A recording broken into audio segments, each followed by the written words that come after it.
called Come Gather Round by Swami Kriyananda.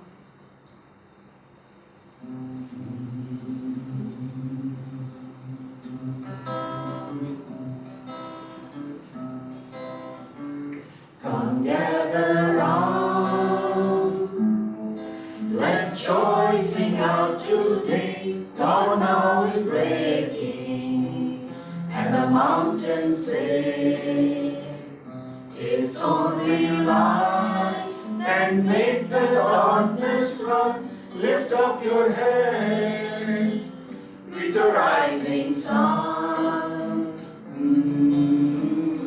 Greet the rising sun.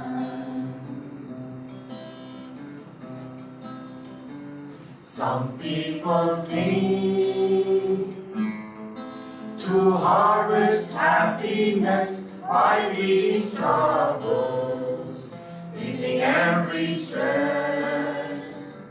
The trouble is that troubles never end. Get rid of one, and you face its friend. And you face its friend. It's in your heart. The songs of joy resound. You'll hear the echoes in the world around. Wind on a hill sounds lonely if you're sad, free if you're free, cheerful if you're glad. Cheerful if you're glad. Friends, come with me. We'll chant of battles won, shots not of anger. Joy will be our gun. Before the light, the veils of sorrow rend. In inner freedom, our delusions end. Our delusions end.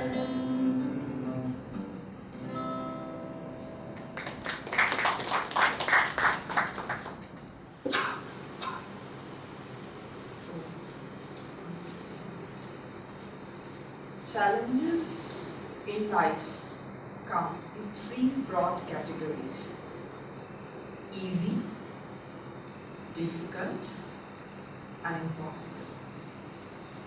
Those who take the easy, they have a safe but boring life. Those who take on the difficult have tough yet satisfying life. And those who take on difficult are remembered. And in this last category before us is the example of Swami Kriyananda. It's of course one of example, but it is of course most close to our heart. What he has achieved once he has taken up the challenge to share, spread, and live the teaching of his master is all before us. His accomplishments are difficult to put into words. At one time in his life, he was only left with his master's blessing and teachings. From that point to the point when he has dropped his body, what a legacy he has left for us. It's our good fortune to be part of this legacy. Path called Ananda. His story is the story of a true discipleship.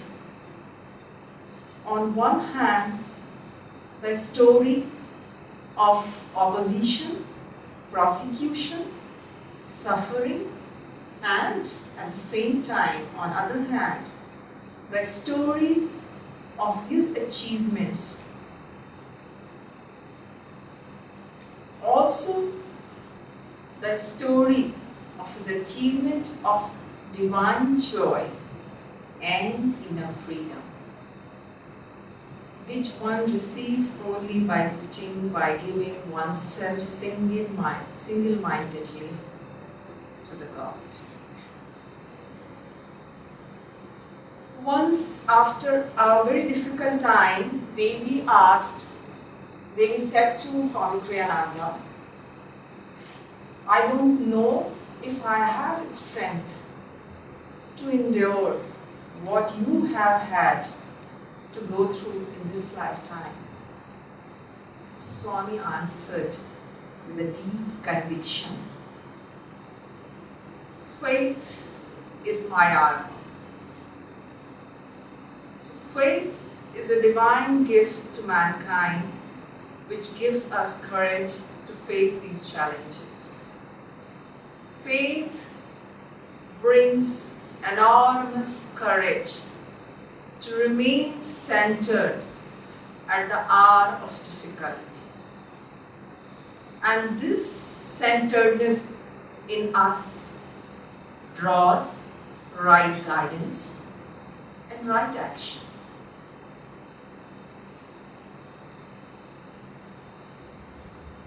There are many stories, as we all know, in the autobiography of a yogi, and various stories of so many of self-realized masters, saints, of Lahari Mahashay, of our own Guru, Paramahansa Yogananda. We have read so many. One of such is two penniless boys in Vrindavan. Then one story which Master shared with Swami Kriyananda, I would like to share with you all. It is a story of a Swami Shankara and his disciple. Once Swami Shankara was standing on one side of the river, and on the opposite side was his disciple, a close one. Swami gently called, please come over here. So most of us at that place, if we would have looking for a boat. However, this disciple of Shankara placed his one foot on the water, unhesitatingly. And the moment he did so, a lotus leaf appeared beneath his leg and supported it. And with each successive step, a lotus leaf appeared. And he crossed the river and reached his master. And from then on, he became famous as Padmapada. So there are many stories of pure sattva. These are the stories of faith in Supreme.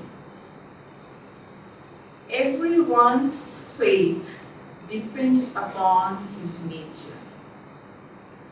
As is the man, so is his faith. And as his faith is, so is the man. Faith, meaning of faith. Pure, assured intuition and an inner complete certainty to which no amount of reasoning could either support or demolish. In Bhagavad Gita in chapter 7, they are mentioned various techniques to develop the faith and the importance of developing that faith for our self-preparation. The various techniques which are given by our great gurus, and few of them, they are all already known to us, but few of them I would like to touch briefly. One is to concentrate deeply into the point midway between the two eyebrows. As we all know, It is the seat of the superconsciousness.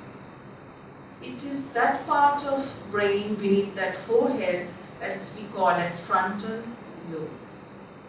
And frontal lobe is a gift to mankind. It is not developed in lower animals as they have their forehead sharply slanted. So if you concentrate deeply at the seat of superconscious, you develop faith. Physical breathing. The act of physical breathing is not of inhalation and exhalation. It is intimately linked with energy and indeed is caused by the rising and descending energy in the astral spine. We usually think we perceive everything from outside in, that we inhale, so there is ascending movement in the spine. As we exhale, there is a descending movement. But actually, it is inside out. As the energy moves, the ascending energy moves in one of the nerve channel, Ida, we inhale physically. And as energy descends in the spine, we exhale. So these are the two nerve channels which take part in breathing in astral body. An astral breath is not composed of inhalation and exhalation by the lung. It is an ascending energy and a descending energy in these two nerve channels. We can stimulate these energy flow indirectly by alternatively closing our right and left nostril and allowing the air to pass through one of them. Then Kriya Yoga, of course, is another technique through which we equalize the incoming and outgoing breath, and so we absorb more energy into astral spine, and we even stimulate the sushumna. And fourth, not the last and the least, is the Hong Saw technique, which we master called dearly as baby kriya, where we just watch the flow right from entering into our nostril. With each incoming breath, we mentally chant Hong without voluntarily controlling the breath. And with each outgoing breath, we say Saw. And then we extend this feeling high up in the nostril and then deep in the spine. So, friends, these are few techniques which we all know. Let's practice it to deepen our faith in divine. Deep devotional faith is an utter necessity on a spiritual path. And perfect faith comes from deep realization.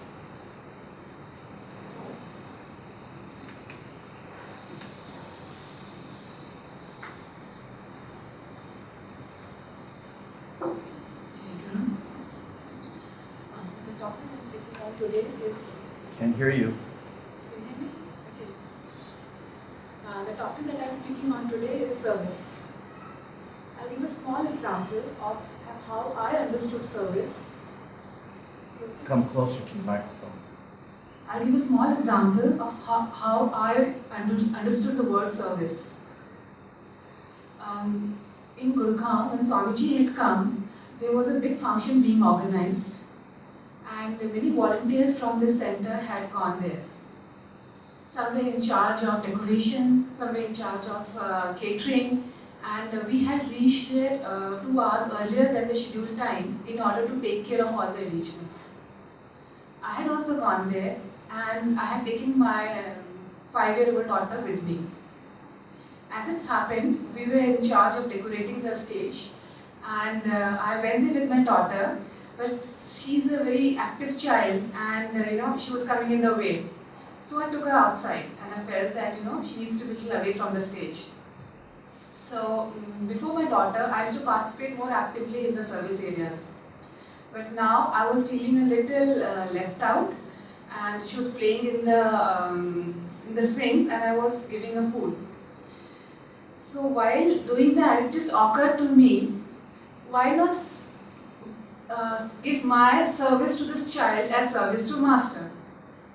And this just thought occurred to me, and instantly I became more patient with her, more loving, and the food that I was offering to her was, with more conscious love than a mechanical process sometimes we do to finish off our work.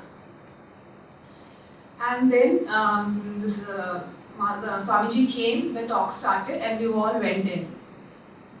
Deliberately, I sat next to the easel because I knew that it was a long talk. I might need to get out.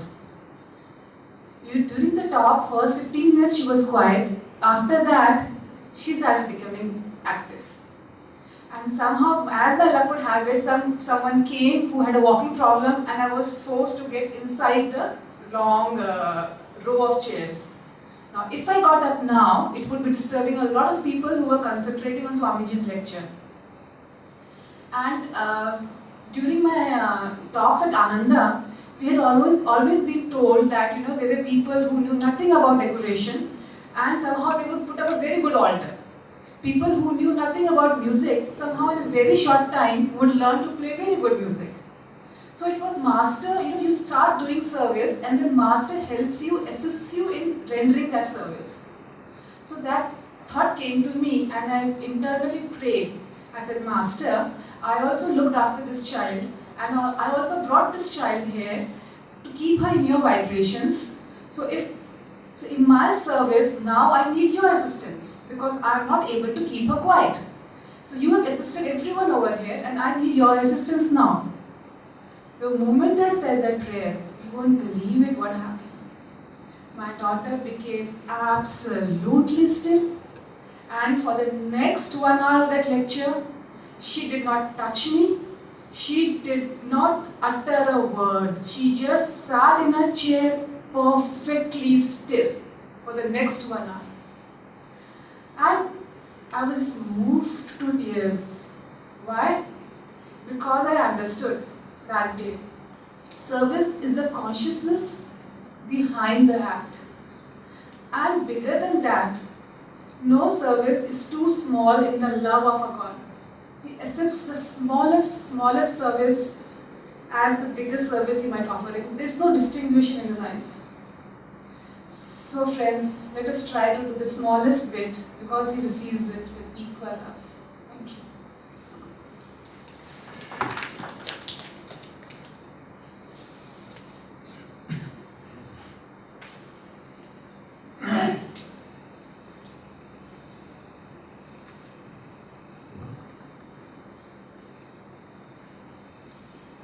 Namaskar. Thank you for your presentations. Today I'd like to share some thoughts on the subject of developing inner stillness. Most of us, when we grow up and we go through school, the teachers are always saying, pay attention. Pay attention, concentrate. And our minds are always like, they're all over the place. And we can't understand why they would even want us to concentrate on this. They say nothing of, they never explain to us how to concentrate. They just say, do it. They don't say anything about how you might be able to do it. And this focusing of the mind is an essential part of developing inner stillness. When I first came to Ananda, of course, I didn't know anything about this. And I began to observe the way that people acted when they spent time around Kriyanandaji. And then I heard stories about the disciples when they were with Yoganandaji. And eventually I read this book. Well, I can't remember exactly how I got this story, but the story of Sister Ganamata, who, whenever she described what she did when she was in Yogananda's presence, and what she did was that she listened intently inside herself. Now you think, a teacher, most teacher would say, listen to me, listen to my words. And we've been taught to concentrate sort of on the outside, focus on this thing. But she was describing an inner form of concentration, this focused listening. And this focused listening can only be done when the consciousness is calm. If your mind is agitated, means busy thoughts, circling, all different things. If you're thinking about the decorations in the room and all the people who are sitting and who's here and who's not here, and so-and-so should have come, and I wonder what I'm doing tomorrow for lunch, and where shall I go on vacation, and I really need a new job, and all of these things that are going in the mind. So when you're living your life, what are you really listening to? Most people give a little bit of attention to what's outside. If a horn honks, you want to make sure that it's not just about to run you over. So, we do look out here, but even while we're getting along in life, our minds are doing this other thing. And you might be looking at if you're in a car, you might be looking at the signs on the road, or the traffic, or the window shops, the shops, and all kinds of things. When we come to meditate, we think I'm going to give my attention to God, okay? I'm right here, I'm focused. And then as soon as you try to do that, I wonder, what the neighbors are doing. Or just something that doesn't make any sense. There's a way that we can practice calming the mind and this internal listening. And of course, we know that the most powerful technique for this is meditation. And the most powerful technique that we practice in meditation is Kriya Yoga. And if we go all the way back to the beginning of our training in meditation, and we talk about the Hong Sa technique, we understand that the purpose of the Hong Sa technique is to calm the mind and the breath, and this relationship between the mind and the breath. And then when you practice higher forms of pranayama, you begin to work with the energy flow, and you begin to focus internally. Now, when we begin to experience this internal calmness, then what we want to do is take this calmness and apply it to listening in all circumstances. So, if you think about how you felt during your best meditation, that the level of calmness that you felt, and what you want to do is remember that. Hold on to that. We talk about after you meditate, then hold on to the peace of meditation. But this process of inward listening, we want to hold on to that process during the day. And so when you're at work and a colleague is talking to you, what are you listening to? Are you listening to their words? Is your mind wandering because you don't really care about their words? Are you connected inside yourself to the listening post, to your universal connection? We want to listen in life not just with the ears, but with the spirit, with that calm inner connection. When we live in the Master said, live in the spine, live at the spiritual eye. come down to eat and talk as necessary. But when he's talking about living into spiritual law, he's saying, live connected to your inner listening post. That listening post is for receiving understanding, vibrational essence, the vibrational essence of all life. If the mind is restless, we can't receive that inner connectedness, which gives us information far beyond just the words. Rajarsi Janakananda said that when he would go to these board meetings. He was a very successful businessman. And of course, when you go to the board meeting, everybody wants to talk, get their chance. So he would just, said he would just, while everybody was talking, he'd be moving the energy up and down the spine. And people could see that he was listening in a different way. And some people would tend to think that, as he got older, that maybe he was wandering off, that he wasn't really listening. But those who knew him found out quickly that as soon as it was his turn, he knew exactly what had been said. And most importantly, he had this ability to go to the center of the issue, whatever it was. And you sort of sometimes you wonder when there's someone that connected, why the other people bother to talk? Let's just ask him what to do, he'll tell us. But of course, he recognized that everybody has to play their part. And so he would patiently listen. But what would he be listening to? Yes, he heard what was going on the outside.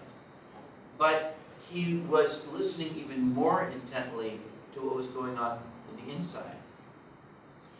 There's an interesting tradition in India, and they used to have these competitions in what we call the Vedic times, where the student or the teacher, depending on what stage they were in, when they competed, what they would do is they would see how many things they could keep going at the same time, mentally. So they would have to count something. They would have to solve a problem. They would have to keep a certain number of beats going. And there'd be 3 or 4 or 5 different mental exercises going all at the same time. And we think that we can only do one thing at a time. But we actually do many things at a time. Just speaking right here and moving my body, imagine all of the processes that are taking place just at the same time for all of these things to be coordinated. And I'm not aware of those physical things. I'm not thinking about it consciously. But what happens when you're a baby, you kind of think about it more consciously. Oh, what am I doing? Oh, what is that? It's a hand. Oh, here, see how you move it. And you grow up and you learn to do many things at the same time. But what happens for most people is that they stay out here. We think that our actions in the world are on the surface. But as yogis, we want to listen to that universal connection inside, underneath every life experience. So, we talk about meditation. Kriyanandaji used to say that meditation is the oil that keeps the machinery of life running smoothly. When you learn to meditate and calm yourself, and it calms your body, your mind, your emotions, and your spirit. And in that process, you free yourself from so many of the agitations of daily life. That makes you feel more relaxed and more able to deal with whatever challenges you may be experiencing. So this listening, this inward connecting, is something that we have to bring into every other part of life. And so then we look at the other yogas, Jnana Yoga, Bhakti Yoga, Karma Yoga. And you think about these main application areas of life. Jnana Yoga, the mind. So the intellectual thinks that the way to use the mind is to think very complex thoughts in a long logical pattern, and is having deep thoughts or complicated thoughts. But thinking deeply is not just a process of recategorizing information that you put into the file cabinet of the brain, but it's the process of listening underneath that information for a positive resolution, an intuitive perception of what is the wise understanding of this circumstance. So if you're an attorney and you're evaluating the case and you're thinking of all the pros and the cons of the circumstance, if you just leave it on the surface, you're missing a much greater part of understanding underneath. Physicians have to do the same thing. You have to look at the symptoms and the information on the outside, but then you have to reach in underneath. You have to listen to the truth of this moment. So a person who's trying to practice Jnana Yoga must do it with a still mind.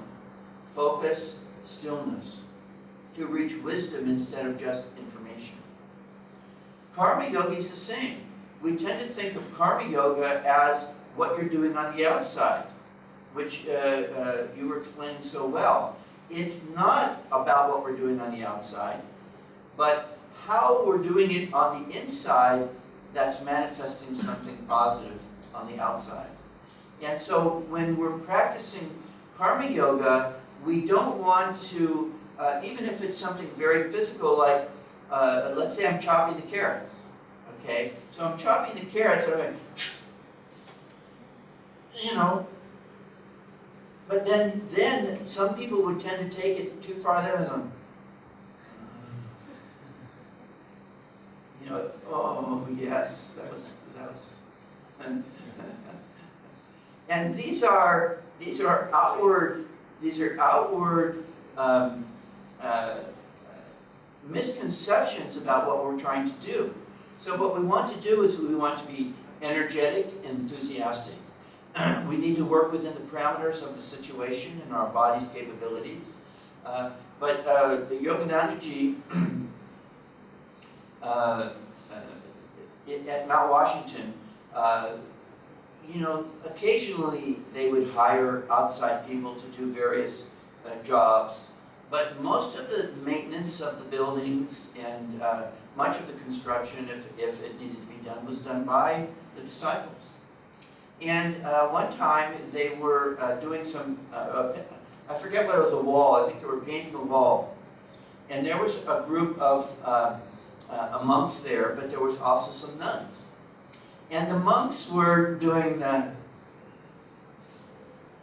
just, Om Guru, Om. Well, of course that's good, but it's just, but Durga Mata, one of the sisters, she was going like this.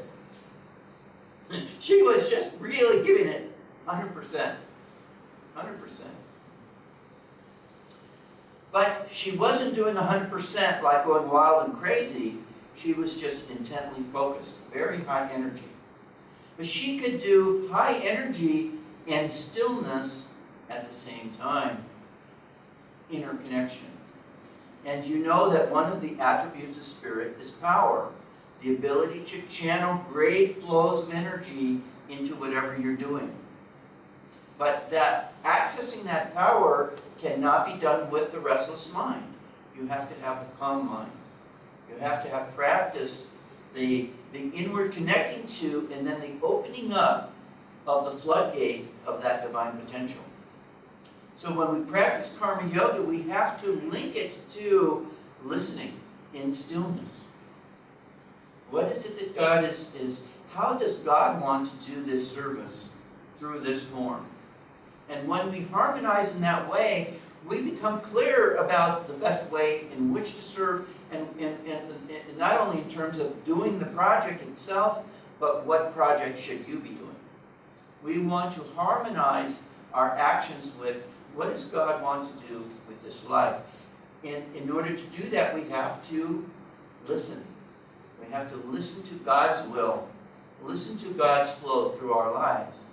Now, in Bhakti Yoga, it's most commonly when we talk about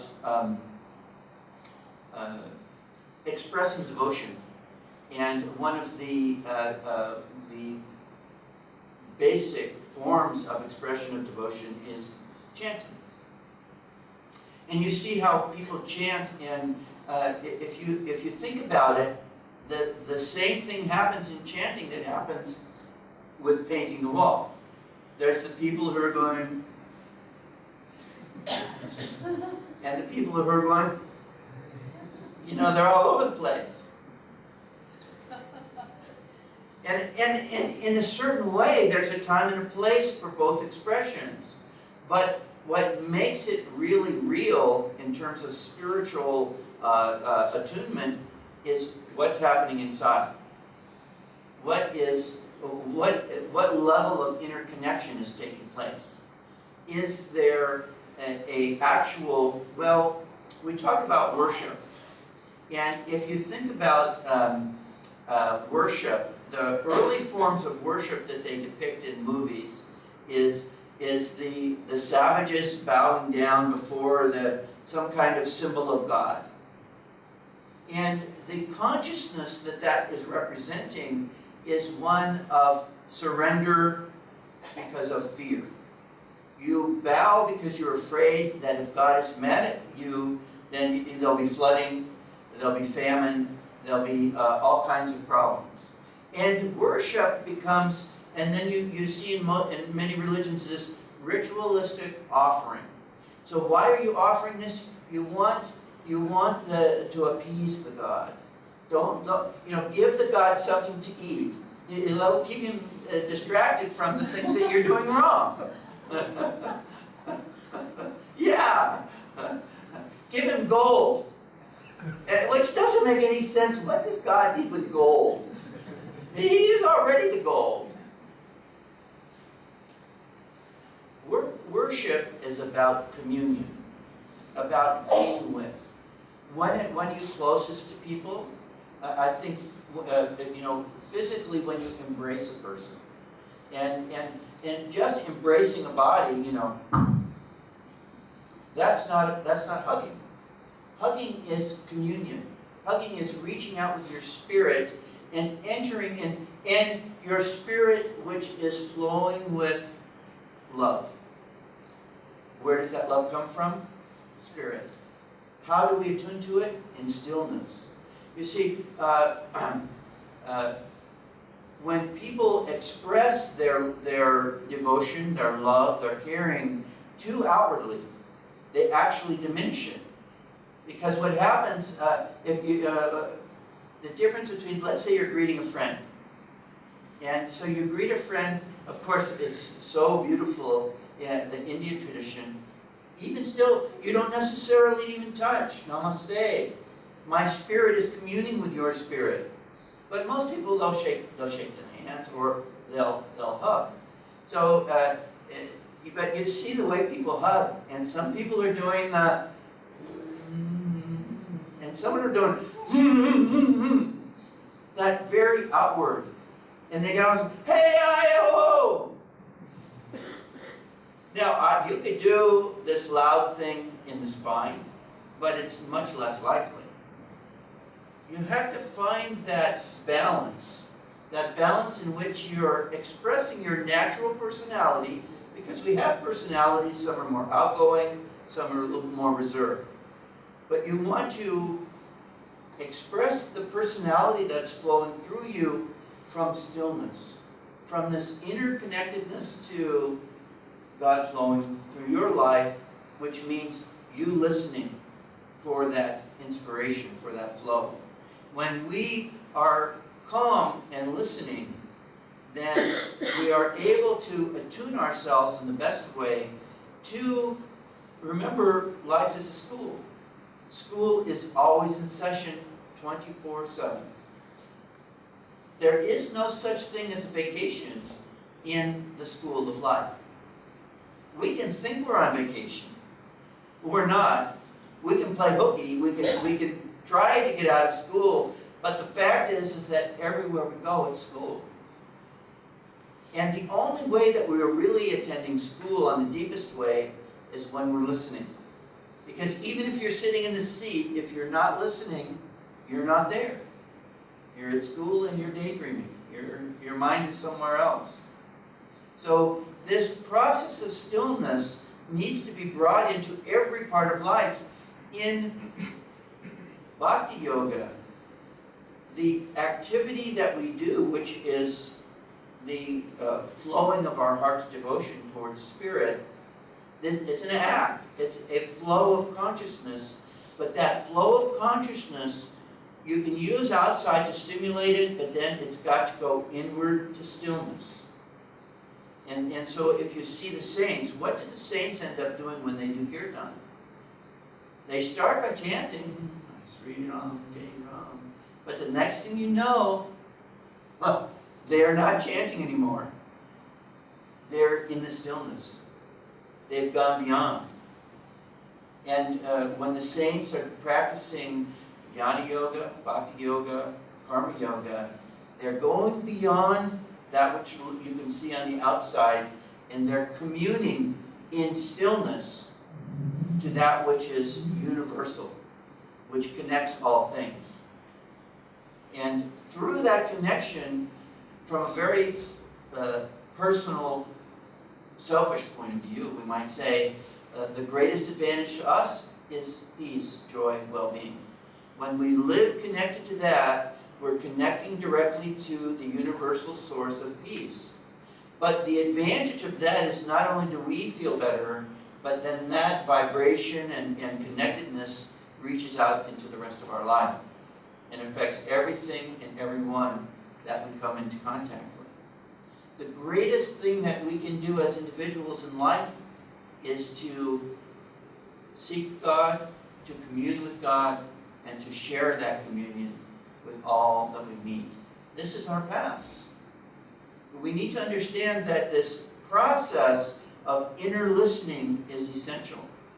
And it's in meditation we develop it, and then we bring it into everything that we do. We're always listening.